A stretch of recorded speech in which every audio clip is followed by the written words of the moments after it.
Now it's time for the last word, where Jen Psaki is in for Lawrence tonight. Good evening, Jen. Hi, Rachel. I feel like all of your loyal Blue Sky followers now are wondering what they can get for $1,000 for supernatural blessings, I guess. This is a thing I learned about. I was looking up as I was watching your show just over the last hour. So thank you for teaching all of us. I feel like the hard sell, if you send me $1,000, I'll send you like a keepsake, and also I will make you live forever. I feel like that form of televangelism has been around as long as we have had the means by which televangelists communicate. But doing that while you have a White House job just feels like a new day. Just feels like a whole new idea. Feels like a new day. And all the 18 people on that Signal chat who are also not raising their hands with concern. Just another day in the Trump administration, Rachel. We will let you. Yes, so thank you for sharing all of it with us. We'll let you go back, get some rest, because we need you tomorrow. Thank you so much. Thanks, my friend. All right, we are waiting. Believe it or not, the night is not over, because we are waiting for Defense Secretary Pete Hegseth to touch down in Guam as the Trump administration comes up with seemingly every excuse they can think of to desperately deflect from and defend its major national security breach. Who knows what he'll say, or if he'll say anything, or if he'll continue to lie. We will see, and if he says anything, we will let you know. Now, today, after 48 hours of lies from many in Trump world about what was or wasn't in that infamous group chat, Atlantic editor-in-chief Jeffrey Goldberg called the administration's bluff this morning and released the screenshots. Here's what they said. Here are the attack plans that Trump's advisors shared on Signal. I love his direct straightforwardness. I mean, it doesn't get really much more straightforward than describing it in that way. But from their responses today, it seems pretty clear that the Trump administration thinks maybe we're all stupid. Maybe we can't read. Unclear. I mean, they must believe that we are incapable of understanding what we can literally read with our own eyes, with very direct headlines like the one I just read for you. That seeing details like, and these are literally details that were in these texts. You can see them on the screen. 14:10, which is military time, more F-18s launch. And 14:15, strike drones on target. With the added note in parentheses, in all caps, this is when the first bombs will definitely drop, pending earlier trigger-based targets. They thought maybe that none of us would read this as real-time military operational details. You don't even have to have worked in the military to read it in that way. Now, as I know you've all been following, Jeffrey Goldberg and The Atlantic decided to release the full contents of that group chat after top Trump officials inadvertently added him to a group chat on the commercial messaging app Signal and accidentally texted their war plans, or whatever you want to call them, operational details about military actions that were taking place. And after the administration insisted yesterday, no classified information was shared. So we can see and read everything Pete Hegseth sent to the group chat, minus the name of a CIA officer, which is because The Atlantic continues to redact that information. Now, in the chat, Pete Hegseth did not list specific targets, but he did list exact times, as I just read you, some of the specific ones I just read you. And he also listed weapons that would be used. Now, as I just noted, I mean, the messages showed an extremely detailed play-by-play of classified plans about an upcoming attack. Again, this is information in advance of a U.S. military attack. But here's what the administration said today with all of the chat published that I just described. The conversation was candid and sensitive, but as the President National Security Advisor stated, no classified information was shared. There were no sources, methods, locations, or war plans that were shared. This was a standard update to the National Security Cabinet. Those messages were revealed today and revealed that I did not transmit classified information. We have said all along no war plans were discussed, no classified material was sent. So all of those people you just saw, and many others we didn't even have time to include in there, all knew the transcript of the details of what the Secretary of Defense had posted on the group chat was out there. They all knew because we all knew. We all could read it on the Atlantic website. And they still said to the American public, nothing to see here, no problem at all. But after he read the full published group chat, Republican Senator Roger Wicker, who's the chairman of the Armed Services Committee, demanded an expedited Inspector General investigation. We are signing a letter today asking the administration to expedite an IG report back to the committee. We've agreed to seek time relatively soon for a classified briefing to the Armed Services Committee in the SCIF. Do you believe that that information was classified or should have been classified? The information as published recently appears to me to be of such a sensitive nature that, based on my knowledge, I would have wanted it classified. Okay, Senator Wicker. Okay. Now, he wasn't the only Republican who kind of spoke out in a variety of ways today. Not a million of them did, but some did. Republican Congressman Don Bacon didn't buy it either. Here's what he said.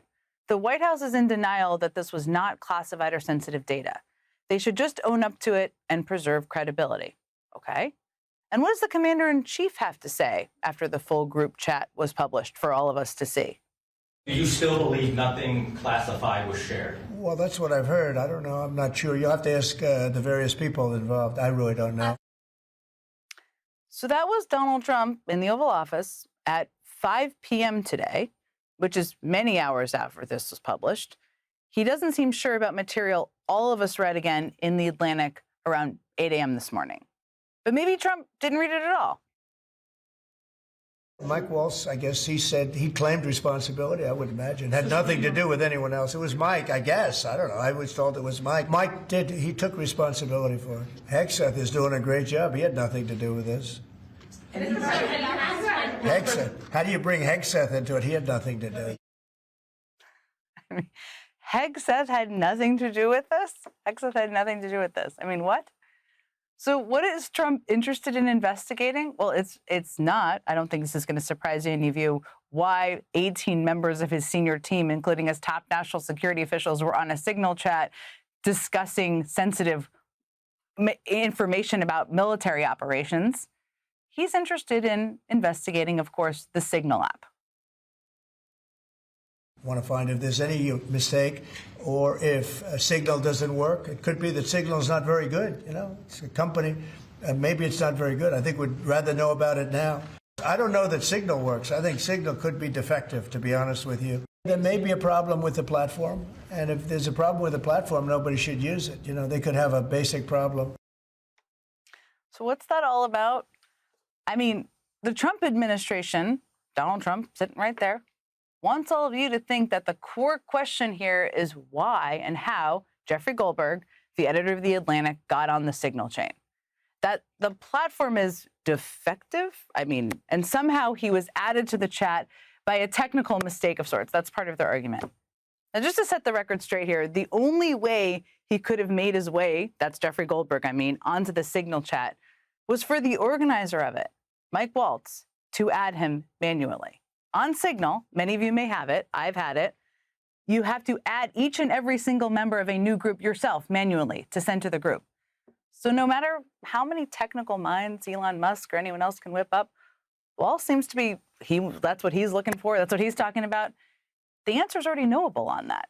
This is not at all something that needs to be investigated, to state the obvious. The Trump administration also seems to want us to think that the real focus should be on that. Of course, it is crazy that the editor of The Atlantic ended up on a chain in any form with the national security team from the Trump administration. Even he thinks it's crazy. But the craziest thing about it is that we wouldn't have known about how irresponsible the means of communicating between the top national security officials in the country were without Jeffrey Goldberg, without him being added to this chain. The only person who was on that chain who has expressed any real concern about whether or not conversations about military operations should take place on Signal is Jeffrey Goldberg, who is also, by the way, the only person on the chain who isn't actually responsible for our national security. So it seems hard to fathom that the only Signal chain between the national security officials of this kind was this one. That's the other thing I keep thinking about. I mean, was Houthi PC small group really the first time this crew got together on Signal to discuss sensitive national security information? It seems highly unlikely. So the most important question, this is my point, is definitely not why was Jeffrey Goldberg on there. One of them is how many other group chats were there and what was shared on those? The Trump administration also seems to want us to believe that they can just trick us into thinking that something has to be officially labeled in indelible ink at the top, war plan, in order to be classified. It's not how it works. There are such things as war plans. Oftentimes they're hundreds of pages. But more importantly, this is about information being out there or being on sensitive channels that has the potential to do damage to the United States. It has been almost, and I mean just almost, painful to watch. Everyone from Pete Hegseth, who sent these military operational details, to Caroline Leavitt, to Michael Waltz, pretend like this is a name semantic game. These were military operational details, including information with timing and targets, information that could have endangered the operation and the members of the military involved. Jason Crow put it best when he said this. Director Gabbard, have the Houthis indicated an ability to shoot down American aircraft? Yes. They have in fact done so, haven't they? Yes. Including MQ-9 Reapers, haven't they? That's correct. And that was one of the systems used in the attack recently that's the subject of this discussion, is it not? Correct. Gabbard also suggested that it wasn't really a big deal because our allies already knew about the plans. That, of course, leaves the very important group of our enemies and adversaries out. So here's what they're trying to do. Look over here at Jeffrey Goldberg. Let's focus on how he got into the chat. Or, hey, real-time military operational details aren't technically a war plan. It's not a war plan, the name of it. Oh, and some are even suggesting it's Joe Biden's fault. Literally, some of the explanations have included that, which I'm not even going to validate with further explanation. And hey, I know you may be sitting on your couch feeling pretty skeptical this will matter. Maybe you think they've gotten away with a lot of this before, and that's valid. They have. I mean, remember this? Not exactly a sign of respect for classified information. There are all those boxes in Mar-a-Lago, you know, by the kind of weird decorations around it. And Trump was indicted for it, of course. I remember all the reasons why Pete Hegseth was neither qualified nor suited for this job. The list of allegations against him is mind-blowing. Mishandling funds of a nonprofit to the point of racking up over $400,000 in debt, drinking on the job, a police report detailing an allegation of sexual assault, though he was never charged, and being called an abuser of women by his own mother. Remember that? He denies it all. But I mean, did you ever doubt that this guy right here, was capable of sending detailed military operational plans over an unsecure group chat? I didn't. Pete Hegseth and the top Trump administration officials on this group chat endangered American lives. There are many reasons there are significant security protocols in place to prevent our enemies from gaining access to sensitive information. I mean, we've seen other presidential administrations get it right. Some get it wrong, but most of them get it right. The operation to kill Osama bin Laden was an extraordinary moment in American history. Of course it was. On May 1st, 2011, President Barack Obama and Vice President Joe Biden, along with members of the national security team, convened in the Situation Room, you can see them right there, to watch the military operation unfold that led to the killing of Osama bin Laden. An operation, by the way, that very few people in the administration even knew was being planned. President Obama went and spoke at the White House Correspondents' Dinner the night before, if you remember that. And certainly nobody was chatting about it on a Signals group text called Bin Laden Small Group PC. These photographs released after the operation, they show all of the meticulous planning and tension among the highest-ranking members of the U.S. government that day. You don't see any phones on that table, no texting, no group chats, face-to-face communication about one of the most sensitive military operations. That's how it's supposed to work, not the way Donald Trump wants us to believe. Leading us off tonight to discuss all of this is Ned Price, a former CIA analyst. He also served as special assistant to President Obama on the National Security Council and was a senior State Department official under Joe Biden. He's been around a lot of classified material and a lot of sensitive operations. I mean, obviously, this is not how an operation is supposed to work. I mentioned the bin Laden raid, but I was also thinking today about how carefully information around military operations, detained Americans is obviously very sensitive as well. Intelligence reports, intelligence of other countries is handled. I mean, I may have just really scratched the surface there in what I just talked through, But what has the last 2 days made you think about? Well, Jim, let me just start by saying it doesn't leave me with a great feeling that our senior-most national security leaders are staking their personal reputations and, in turn, our national security on the seemingly subtle distinction between attack plans and war plans. Maybe that's just me. But Jen, you and I have been in countless Situation Room meetings.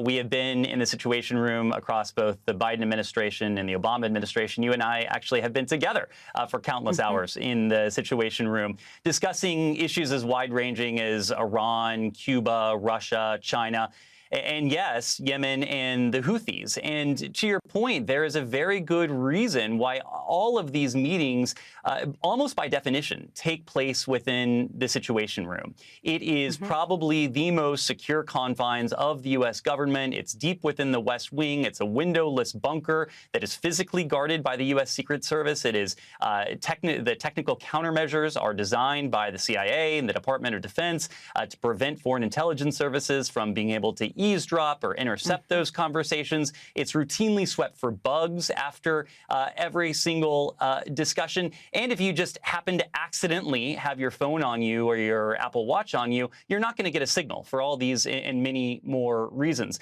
Now, of course, not everyone is always going to be in Washington for a meeting of the Principals Committee to have these discussions in person. It's perfectly natural, for example, that the Secretary of State might be traveling overseas. But when a cabinet secretary like that travels, a team goes ahead of him or her, builds essentially a top secret tent, usually in the person's hotel room, to allow that person to be beamed back by secure video teleconference into the White House Situation Room. I can recall maybe 1 or 2 locations I traveled with the Secretary Blinken where we weren't able to establish our own top secret network there for him to do that. So we didn't spend the night, and we didn't go far from the airplane where he could do the same. Jen, I say all of that in the abstract. You know, one set of meetings really comes back to me as I see you on screen and think back to our time together, and that's a series of Principals Committee meetings that we were a part of in December 2016, when we were deciding how to respond to Russia's attack against our democracy in the 2016 elections, precisely what economic sanctions to levy, what Russian intelligence officers to P&G from the country, and what additional measures we would take in response.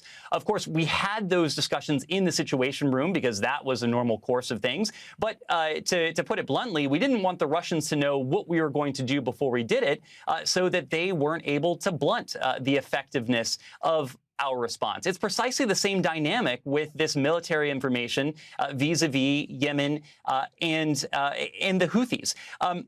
I also raise this example, Jen, because of the time frame. It took place in December of 2016, these series of Principals Committee meetings on Russia that you and I were part of. It was tremendously inconvenient, you may recall, for all of us to go to the Situation Room the day before Christmas, 2 days before Christmas, a day after Christmas. But that is the nature of these jobs. You are subjected to inconvenience. Your personal schedule gives way to the demands of national security.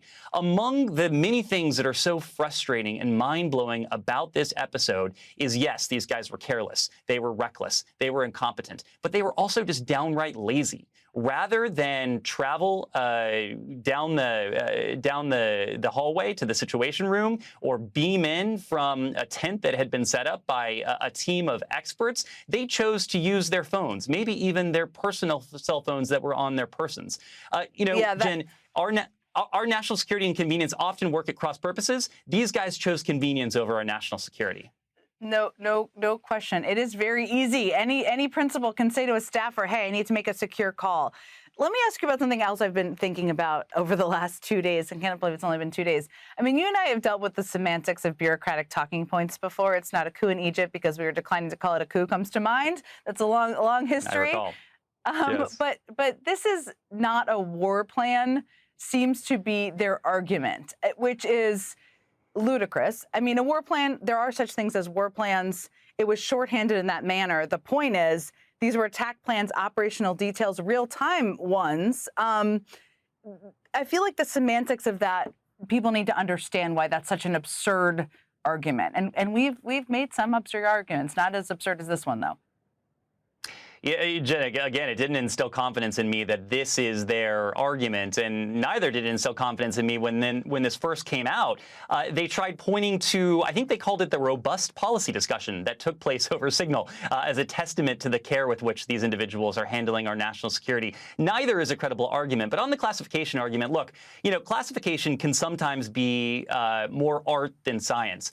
In this case, it's really not. It is clear cut. If you look at the classification guidelines that are put out by either the Office of the Director of National Intelligence or the Department of Defense, you will see a set of guidelines that pertain to military plans, oftentimes referred to as TTP, Tactics, Techniques, and Procedures, pertaining to military operations. Now, if these are not military plans, and you've showed the transcript where the Secretary of Defense is himself saying bombs will fall at this time, these munitions from these platforms, I don't know what military plans would be. There's almost no question, given the ODNI guidelines, that this would be top secret information. Some might argue it's secret information. There is not a credible argument. This is unclassified. And you know who actually knows that, Jen? It's actually Pete Hegseth. And we know he knows that because if you recall his final message in that chat, it was something like, we're clean on OPSEC.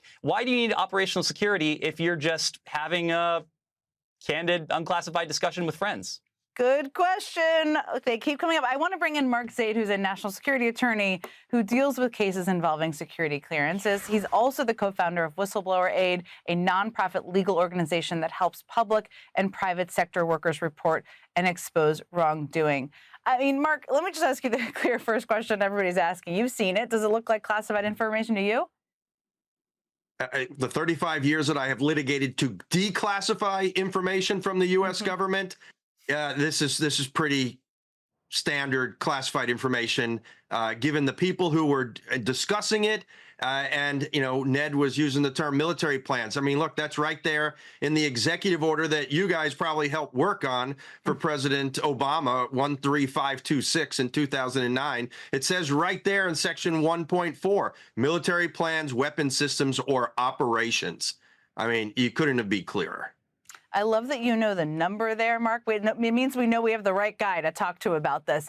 I mean, one of the things, I talked to Jeffrey Goldberg 2 nights ago on the day this was released, and they purposely didn't put out the specifics of the details of what Pete Hegseth had put into this chat. Then today, their hand was kind of forced, or that's their argument, to put these details out. Is there any risk? I'm sure they had to consider this within the Atlantic. Did they take a risk in publishing this full group chat, even if the Trump administration says it's not classified? Technically, yes, because actually the Espionage Act refers to national defense information, not classified information. It's a centuries-old act, hasn't been amended since the Korean conflict. So, sure, the administration could make an argument that this is still national defense rather than classified. It would sort of look pretty silly, I think. I would have much rather preferred if Jeffrey Goldberg had given the text messages to the House and Senate Intelligence Committees, both sides, Republicans and Democrats, in advance of the hearing this morning, or maybe even yesterday, and let them run with it, because they would have run with it and it would have come out. Maybe it would have been a day later, but it wouldn't have been him. He's, as you said in your opening, he's a sideshow distraction. He's the white noise deflection by this administration. It doesn't matter. It was an accident. They put him in. They screwed up. Own it. Move on. We've all sent emails to the wrong person and maybe text messages over the years. It happens. It's a big blunder, but it happens. What is the real story? Using an unsecure app, commercially available on possibly, as Ned mentioned, personal cell phones, but having conversations that are work-related on whether personal or work cell phones with these apps, and then setting the messages to delete in violation of the federal records law. And you mentioned it earlier as well. I want to know what other conversations they've had in the last few weeks they've been in office, and how many of those messages have been deleted. And that's what I hope either the Inspector General or the Republicans who you had showed video of might also be interested in, to see what's happening. And hopefully that information still exists. I mean, but yes, I think that is one of the big questions. Let me ask you, Ned, before I let you go, just Chairman Wicker wants an IG investigation. What would you want to learn? What would be your one big question you'd want that to answer? It's really the question you and Mark have just been discussing. We know what we know. What don't we know? What are the other signal chats that exist? As you said, is there a Russia PC small group, an Iran PC small group, a nuclear weapons PC small group? Was this a common practice on the part of Mike Waltz? And if so, what has become of that data? Have the logs been destroyed? And what is the damage assessment? There needs to be an assessment of what could be extraordinary damage to our national security, not only in this case, but from the other chats that may be out there that the public has a right to know, and certainly congressional overseers need to know about as well. And what you're referencing there is who else could be put at risk and what sources could be put at risk. And I think that's really important to know, too. And information from our allies and partners. Ned Price, Mark Zaid, thank you so much. I really appreciate you taking the time tonight. Thank you. And coming up, our next guest, Senator Adam Schiff, has some harsh words. He had some harsh words today and a long list of questions for the Trump aides on this leaked Signal chat. And I promise you'll hear him talk like you've never heard him talk before, or at least I haven't. That's next.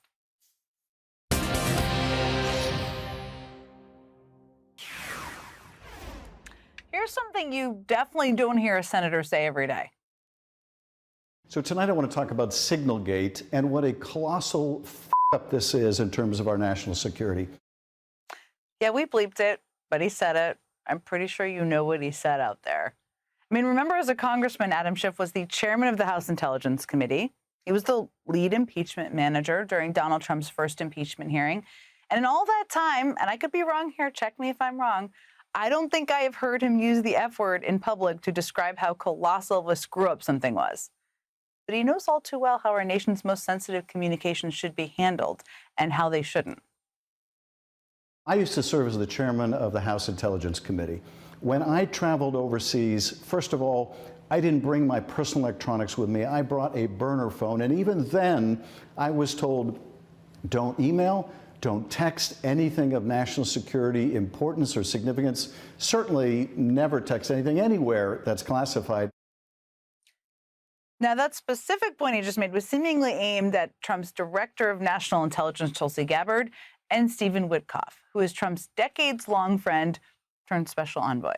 Senator Schiff sent a 3-page letter to Gabbard and Witkoff today expressing grave concern that both took part in the security breach while they were, quote, traveling in high-threat environments that pose significant counterintelligence risks to U.S. personnel and devices.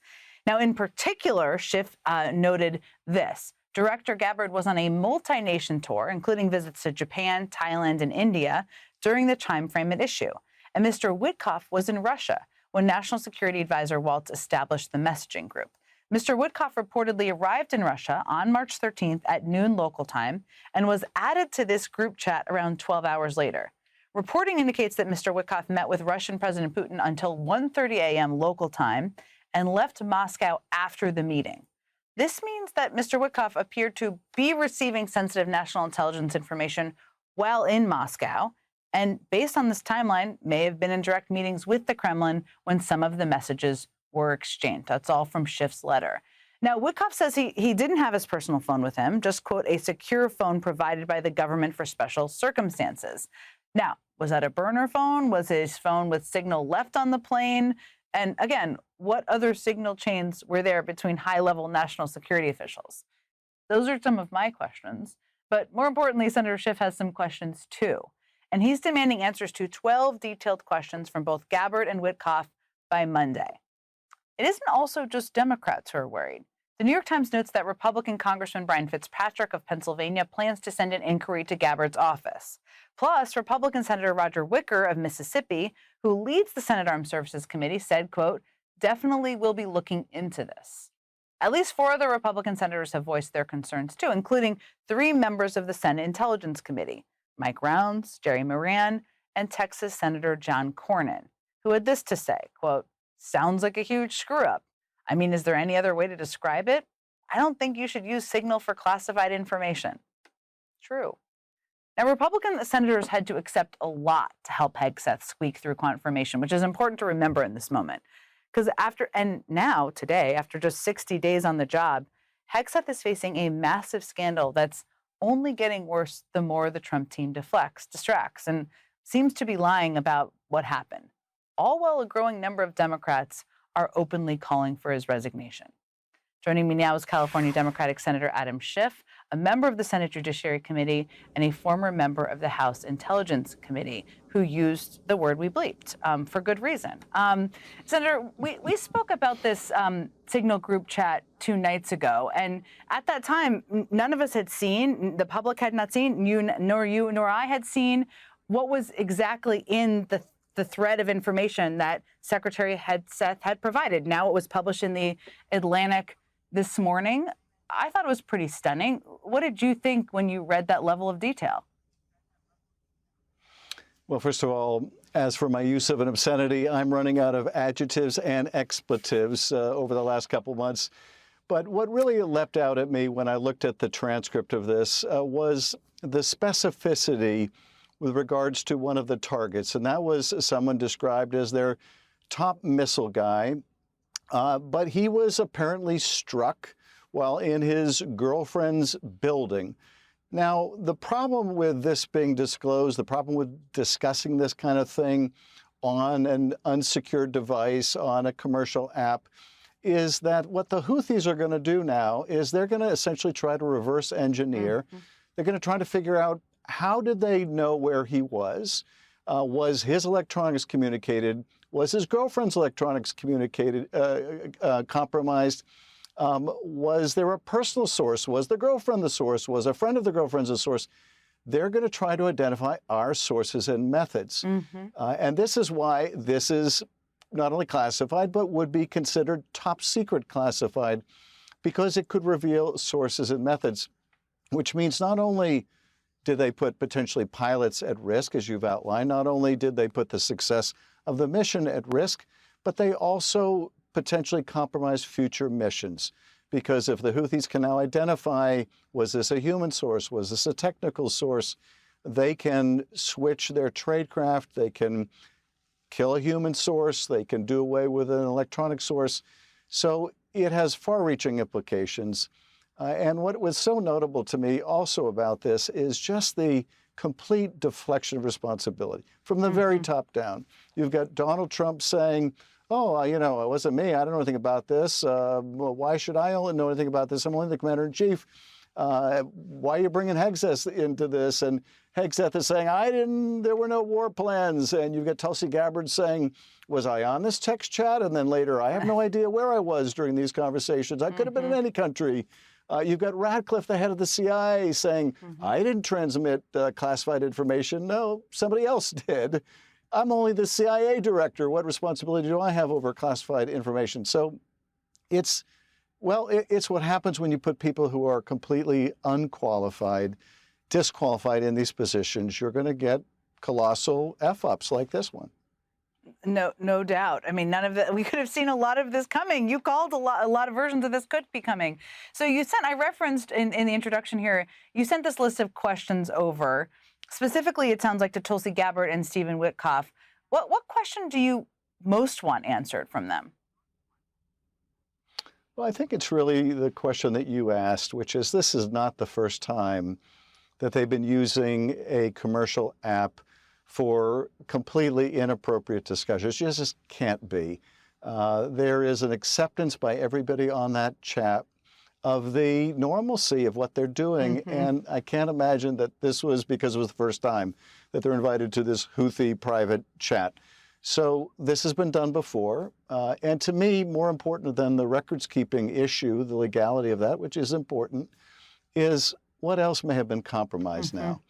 Because our adversaries, particularly the more sophisticated ones like China and Russia and others, they know who has what device. They know where those devices are. If those devices were ever left unattended, and Witkoff says, I didn't have it with me, so it was left somewhere.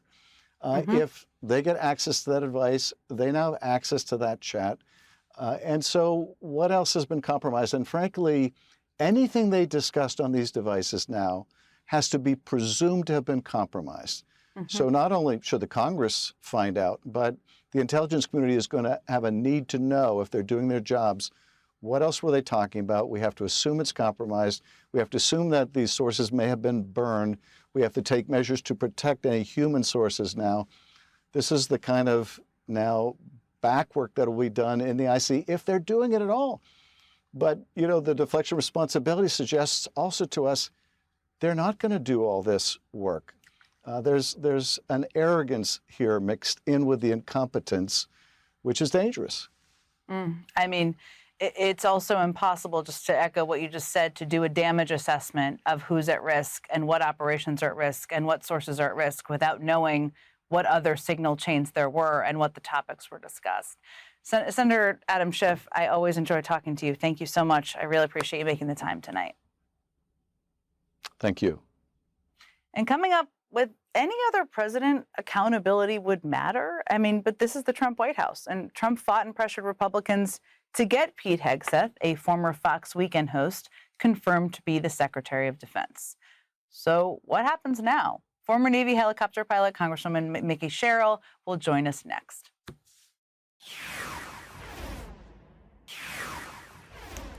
It's worth remembering, and if you don't remember, I'm going to remind you, that before Defense Secretary Pete Hegseth texted detailed military attack plans on a commercial messaging app, Pete Hegseth almost didn't get confirmed. I mean, and for good reason.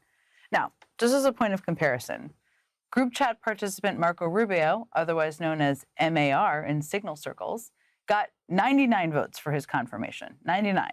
CIA director and another group chat participant, John Ratcliffe, got 74 votes. As for Pete Hegseth, well, he had 50 senators vote against him, including Mitch McConnell. It should have been far more, given all we know, but that hearing, his hearing, is a reminder of why it isn't that surprising that this guy sent detailed attack plans over a group chat. One of your colleagues said that you got drunk at an event at a bar and chanted, "Kill all Muslims." Another colleague, not anonymous, we have this, said that you took co-workers to a strip club. You were drunk, you tried to dance with strippers, you had to be held off the stage, and one of your employees in that event filed a sexual harassment charge as a result of it. Now, I know you deny these things, but isn't that the kind of behavior that, if true, would be disqualifying for somebody to be Secretary of Defense? Senator, anonymous false charges. They're not anonymous. Now, Pete Hegseth overcame those allegations to become the 29th U.S. Defense Secretary after Republican Senator Thom Tillis announced he was a yes minutes before he voted. And Hegseth was confirmed with J.D. Vance providing the tiebreaker. That's how close it was. That was after Donald Trump made clear that Tillis could get a primary challenger in 2026 if he opposed Hegseth. So we know what the motivator was. Today, the Charlotte Observer's editorial board asked Tillis and North Carolina's junior Republican Senator Ted Budd a question I would characterize as tough but definitely fair. Here's what it is, quote, "How can they look the hundreds of thousands of active duty service members and veterans who live in North Carolina in the eye and tell them that this country and their lives are safe in Hegseth's hands?" Our next guest, Congresswoman Mickey Sherrill, a former Navy helicopter pilot, is demanding an investigation into Defense Secretary Hegseth. Somebody's got to clean house at the White House. And it's obviously not going to be the president, who is now up to his old trick, so I'm declassifying it. Well, too late, buddy, right? Like, this was classified information. This put lives in danger. An investigation needs to take place. Too late, buddy. Congresswoman Mickey Sherrill will have a lot more to say right after this break. We'll be right back.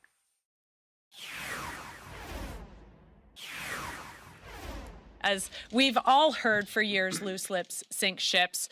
And now we have at the top echelons of our government people who don't seem to understand the need for any national security.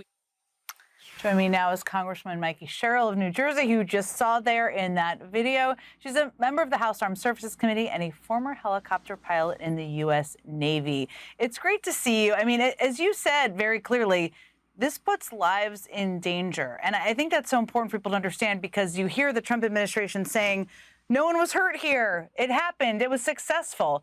You would know what that means. It puts lives in danger. What should everybody know, and what are you watching for now? Well, I think what I'm watching for now is when are we going to have the investigation? What more has been compromised on these Signal chats? This was obviously a known use of conversation for classified information, even though that was a totally inappropriate platform for this discussion. And, you know, I would like to understand how it might have been compromised. We see some people are in Saudi Arabia, the reporting says, some in Moscow. What do we think has been compromised, and what do we need to go? Where do we need to go from here? I just, at this point, it's so breathtaking to me, the lack of accountability, the lack of responsibility from people who, quite frankly, have served and should know better. No question about that. I mean, it's just an absolute disregard for men and women serving in the military. You know, when asked by Politico if there should be any hearings, the chair of the Armed Services Committee, Mike Rogers, said that he is, quote, still trying to find out what happened. Now, we haven't heard hearings. They haven't been scheduled. We haven't heard that many Republicans in the House say many things publicly. Are people saying things privately? I mean, is there anything that's encouraging to you in terms of private hall conversations about wanting to hold a hearing with Pete Hegseth and learn more?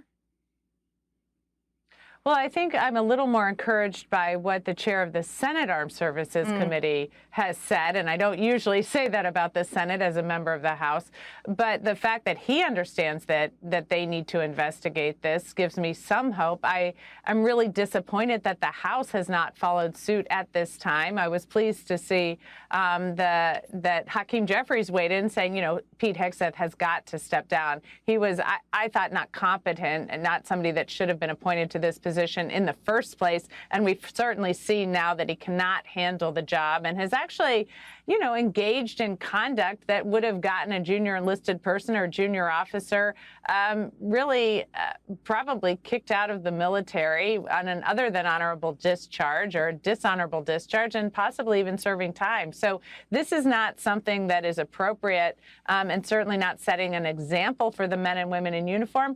And also, for those of us who care about our troops, really a huge concern I have is that the person in charge of our military does not seem to have the concern for the safety of our troops or an understanding of operational security or even an understanding of how these missions should be conducted that I would like to see from the Secretary of Defense. No question. Congresswoman Mikey Sherrill, thank you so much for joining me and really helping explain to viewers what they need to be focused on. Really appreciate it. We'll be right back. Well, thanks so much. That is tonight's last word.